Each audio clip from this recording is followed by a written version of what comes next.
Hi అండి, welcome back to my channel. ఇవాళ అయితే నేను బెల్లం పాయసం చూపించేస్తున్నాను.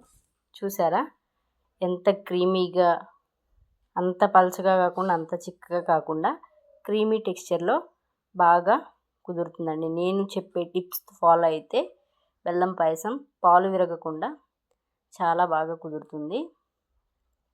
సో ఇలా గనక చేసుకుంటే చాలా బాగుంటుందండి బెల్లం పాయసం అనేది.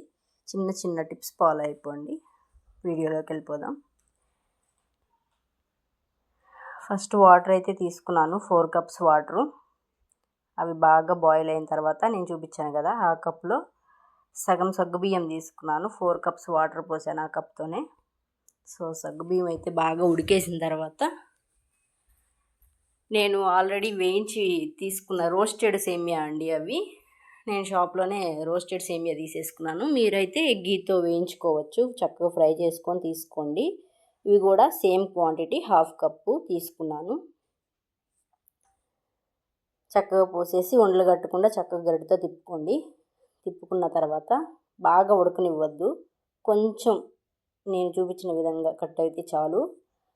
తర్వాత సేమ్ క్వాంటిటీ బెల్లం. షుగర్ ఎక్కువ తినేవాళ్ళు అయితే బెల్లం ఎక్కువ వేసుకోండి. నేనైతే నాకు సరిపోని వేసుకున్నాను. సో అది కూడా ఒకసారి బెల్లం కరిగేంత వరకు బాగా కలిదిప్పుకోండి. సో బెల్లం అంతా మెల్ట్ అయిపోయిన తర్వాత పాలు వెంటనే పోయొద్దండి. బెల్లం అంతా బాగా మొత్తం కరిగిపోవాలి పూర్తిగా. సో కరిగిపోయిన తర్వాత ఫ్లేవర్ కోసం ఇలాచీ పౌడర్ వేశాను. ఒకసారి మొత్తం కలిదిప్పుకొని చూసుకోండి బెల్లం గడ్డలు లేకుండా. చూసుకున్నారు కదా. సేమ్ పాలు అయితే నేను గేదె పాలు 1/2 లీటర్ తీసుకున్నాను. కాచి పక్కన పెట్టుకున్నాను. చల్లార్చిన పాలే తీసుకోవాలి.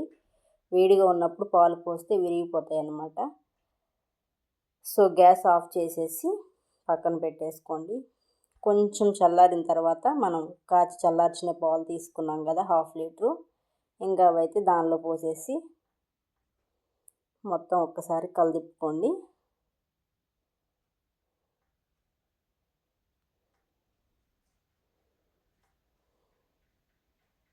చక్కగా కొంచెం కొంచెం పోసుకుంటూ చల్లారిన తర్వాత మాత్రమే పొయ్యాలి, లేదంటే పాలు విరిగిపోతాయి. బెల్లం కదా, వేడివేడిగా వేసినప్పుడు పాలు విరుగుతాయి. నాకు చాలాసార్లు అలా జరిగిందండి. సో అందుకని చల్లారిన తర్వాత మాత్రమే తీసుకోండి. ఇంకా దీనిలో ఫైనల్గా గీ వేసుకొని ఒక 2 స్పూన్లు, అందులో కిస్మిస్, ఇంకా నేను ఎండు